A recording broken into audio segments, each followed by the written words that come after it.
Hello, South Shore. Welcome back to Lunch and Oz. Today we are going to read chapter 18.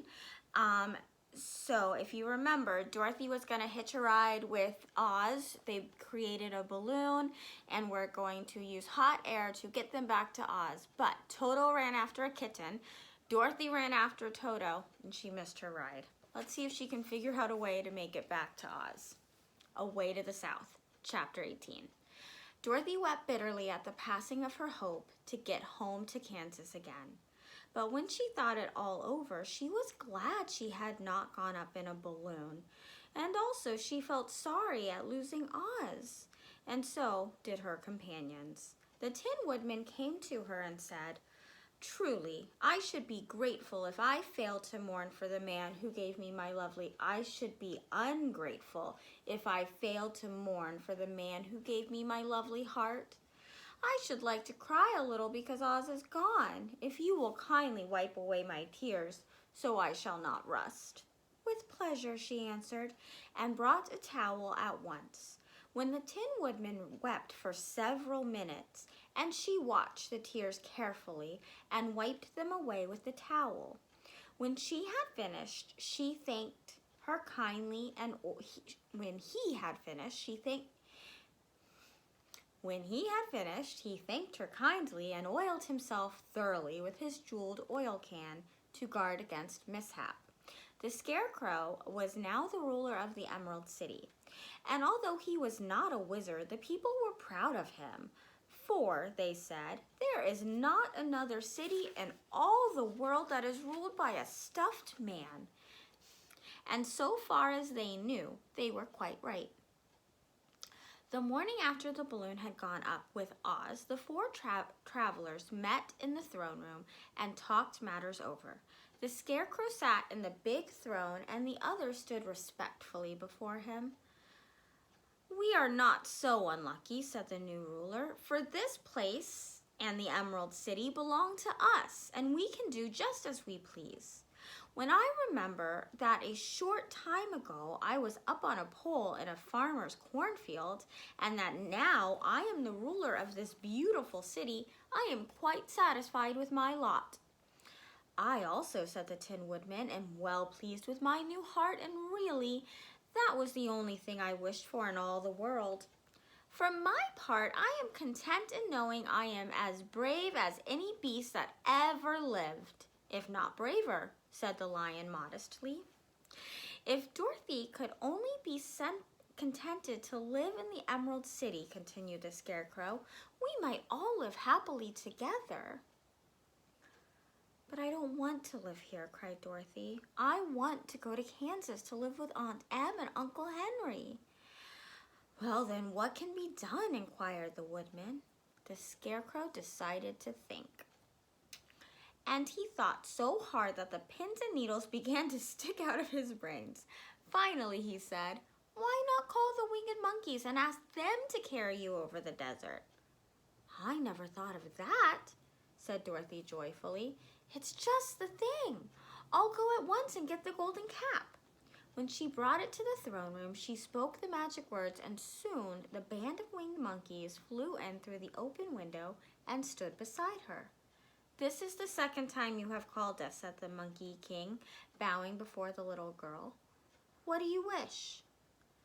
"I want you to fly me to Kansas," said Dorothy. But the Monkey King shook his head. "That cannot be done," he said. "We belong to this country alone and cannot leave it. There has never been a winged monkey in Kansas yet, and I suppose there never will be, for they don't belong there. We shall be glad to serve you in any way in our power, but we cannot cross the desert. Goodbye." And with another bow, the monkey spread his wings and flew away through the window, followed by all his band. Dorothy was almost ready to cry with disappointment. "I have wasted the charm of the golden cap to no purpose," she said, "for the winged monkeys cannot help me." "It is certainly too bad," said the tender-hearted Woodman. The Scarecrow was thinking again, and his head bulged out so horribly that Dorothy feared it would burst. "Let us call in the soldier with the green whiskers," he said, "and ask his advice." So the soldier was summoned, and entered the throne room timidly. For while Oz was alive, he never was allowed to come farther than the door. This little girl, said the Scarecrow to the soldier, wishes to cross the desert. How can she do so? I cannot tell, answered the soldier, for nobody has ever crossed the desert unless it is Oz himself. Is there no one who can help me? Asked Dorothy earnestly. Glinda might, he suggested. Who is Glinda? Inquired the Scarecrow. The Witch of the South. She is the most powerful of all the witches and rules over the Quadlings. Besides, her castle stands on the edge of the desert, so she may know a way to cross it. Glinda is a good witch, isn't she? Asked the child. The Quadlings think she is good, said the soldier, and she is kind to everyone. I have heard that Glinda is a beautiful woman who knows how to keep young in spite of the many years she has lived. How can I get to her castle? Asked Dorothy. The road is straight to the south, he answered, but it is said to be full of dangers to travelers. There are wild beasts in the woods and a race of strange men who do not like strangers to cross their country. For this reason, none of the Quadlings ever come to the Emerald City. The soldier then left them, and the Scarecrow said, It seems, in spite of the dangers, the best thing Dorothy can do is to travel to the land in the south and ask Glinda to help her. For, of course, if Dorothy stays here, she will never get back to Kansas. You must have been thinking again, remarked the Tin Woodman. I have, said the Scarecrow. I shall go with Dorothy, declared the Lion, for I am tired of your city and long to be in the woods and the country again. I am really a wild beast, you know. Besides, Dorothy will need someone to protect her. That is true, agreed the Woodman. My axe may be of service to her, so I also will go with her to the land of the South. When shall we start? Said the Scarecrow. Are you going? They asked in surprise. Certainly. If it wasn't for Dorothy, I should never have had brains. She lifted me from the pole in the cornfield and brought me to the Emerald City. So my good luck is all due to her, and I shall never leave her unless she starts back to Kansas for good and all. Thank you, said Dorothy gratefully. You all are very kind to me.